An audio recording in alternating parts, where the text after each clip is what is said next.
नमस्कार मित्रों, मैं डॉक्टर राकेश रंजन, सहायक प्राध्यापक बीएस कॉलेज दानापुर पटना, पाटलिपुत्र विश्वविद्यालय पटना से।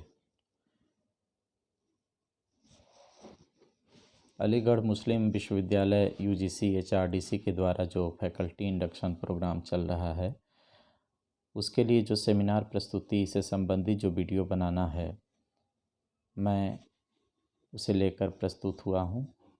मैं जिस विषय पर वीडियो बनाने जा रहा हूँ वह है पेंसिल की कहानी। यह कहानी एक छोटे से बच्चे की है जो अपनी दादी माँ से संवाद करता है। दादी माँ जो है एक पत्र लिख रही है।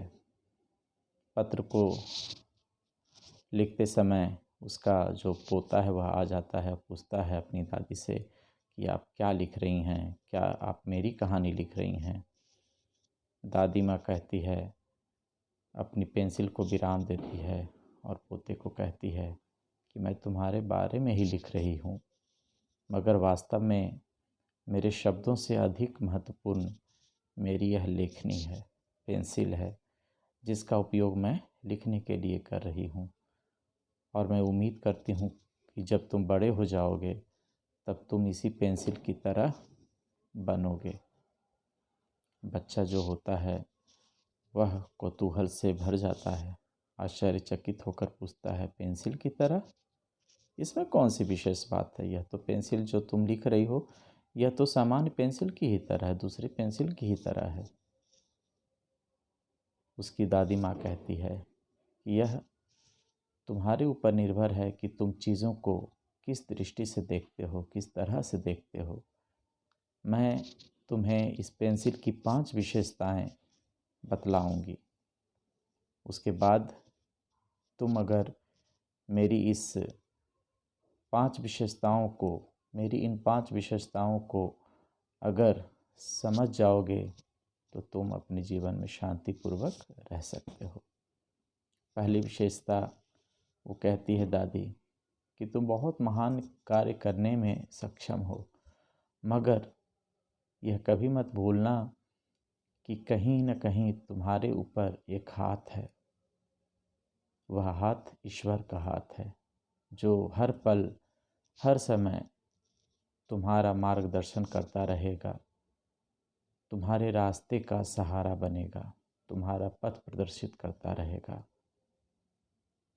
दूसरी विशेषता दादी माँ ने बतलाई कि हर थोड़ी देर बाद इस पेंसिल को रुकना पड़ता है और एक तेज़ धार के यंत्र से पेंसिल को छीलना पड़ता है। इससे पेंसिल को थोड़ी यातना तो झेलनी पड़ती है, लेकिन इसके बाद वह नुकीली और धारदार बन जाती है।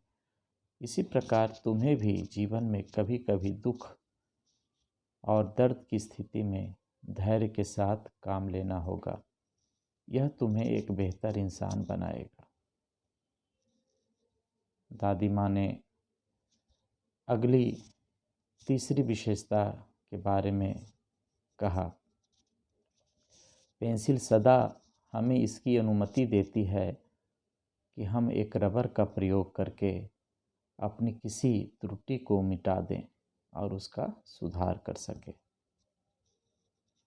दूसरे शब्दों में, अपनी गलती को मानना या सुधारना कोई शर्म की बात नहीं है। यह हमें न्याय के पथ पर रहने में सहायता करता है। इसके बाद दादी माँ ने चौथी विशेषता बतलाई। वो कहती है,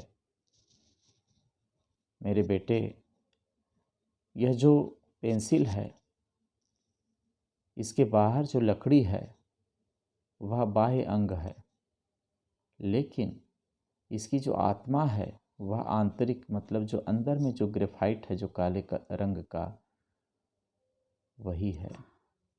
पेंसिल को उसका महत्व देता है उसके भीतर जो छिपा हुआ जो ग्रेफाइट है वह, और पेंसिल को अर्थवान बनाता है। इसलिए तुम भी सदा अपने अंतर्मन की घटनाओं पर ध्यान केंद्रित रखना। तुम्हारे मन के भीतर जो चलता है तुम्हारे मन के भीतर जो भावनाएं विकसित हो रही हैं उस पर ध्यान देने की ज़रूरत है। पांचवी विशेषता बतलाती है दादी माँ कि हर पेंसिल सदा एक निशान छोड़ जाती है। इसी प्रकार तुम जीवन में जो कुछ भी करोगे, करते हो, सावधानी पूर्वक, ध्यान पूर्वक करना, क्योंकि याद रखना कि तुम्हारा जो कर्म है, तुम जो कुछ भी कर रहे हो, अपने पीछे एक पूरी दुनिया, एक पूरा चिन्ह छोड़ते जा रहे हो। एक पूरी कायनात तुम अपने पीछे, एक पूरी कहानी तुम अपने पीछे छोड़े जा रहे हो। इसीलिए जो कुछ भी करना, लोगों के हित में करना, लोगों की भलाई में करना। यह कहानी हमें कई सीख देती है। पहली सीख, हमें हमेशा सकारात्मक सोचना चाहिए। हमें ईश्वर पर यकीन करना चाहिए, इस रूप में यकीन कि अगर कोई हमारे साथ नहीं भी है, अगर हम अकेले भी हैं और कोई नेक काम कर रहे हैं, तो कोई अदृश्य शक्ति अवश्य है जो हमारा मार्गदर्शन करती है, हमारे पीछे हमारे साथ खड़ी रहती है। दूसरी विशेषता, दूसरी सीख जो मिलती है कि हमें मुसीबत के समय धीरज धारण करना चाहिए, कभी भी धैर्य नहीं खोना चाहिए।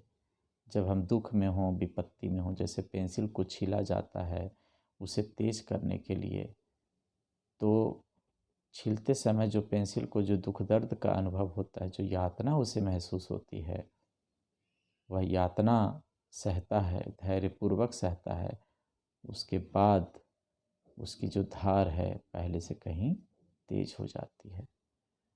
तो इस कहानी से हमें दूसरी शिक्षा यह मिलती है कि हमें धीरज नहीं खोना चाहिए, हमें अपनी गलतियों को स्वीकार करना चाहिए। पेंसिल सदा अनुमति देती है कि अगर मैंने कुछ गलत अंकित किया है तो तुम रबर के सहारे उसे मिटा दो। यह बड़ी बात है। अगर हम जीवन में गलती करते हैं, कोई त्रुटि करते हैं, तो अगर हम उसे स्वीकार कर लें, उस गलती को मान लें और उसे सुधारने की बात करें, तो यह बहुत बड़ी बात है।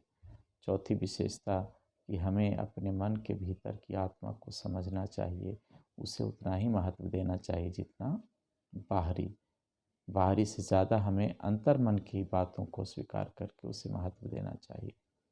पांचवी विशेषता, हमारे अच्छे कार्य ही हमारी पहचान है, इसलिए हमें सदैव अच्छे कार्य करने चाहिए।